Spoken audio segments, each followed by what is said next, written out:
ना यार। अरे यार छोड़, तू हर बार ऐसे बोले ले। अरे ना, एक बारी सेटिंग करा दे ना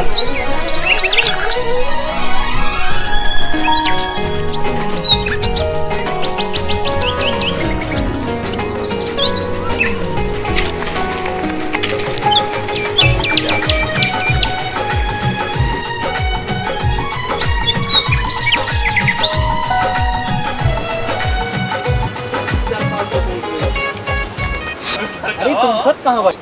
तो 1 मिनट रुक, हम 2 मिनट में तो सेटिंग करा के आओ। तो ठीक बा, एगो बात सोच ले, अगर ई बार सेटिंग कराओ में कोनो गलती भइल ना तो सोच लिए फाड़ के रख दें। ठीक बा, जाई। जो तो जो, जल्दी जो।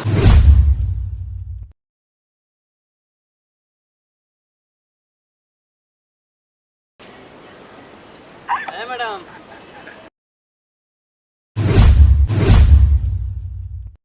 तनी रुको तो सही। क्या है कुत्ते? भोग। कुत्ता ना, आशिक है। तो सूरत देखी अपनी। सूरत तो नहीं देखले, बाकी एक बार अहमदाबाद तक गोल बन, और तू एक बार आइलो भी बोल दे ना तो साला सूरतो देख ले। पागल हो क्या? अरे ना मैडम, राजा तोहरा के अपन दिल के रानी बनाना चाहते नहीं। सोच लो, चाचा विधायक हमें हमार। ठीक है राजा, तुम्हारी रानी तैयार है। चलो रानी, तोहरा का पिया तनी अपने रेस्टोरेंट के ठंडा पानी।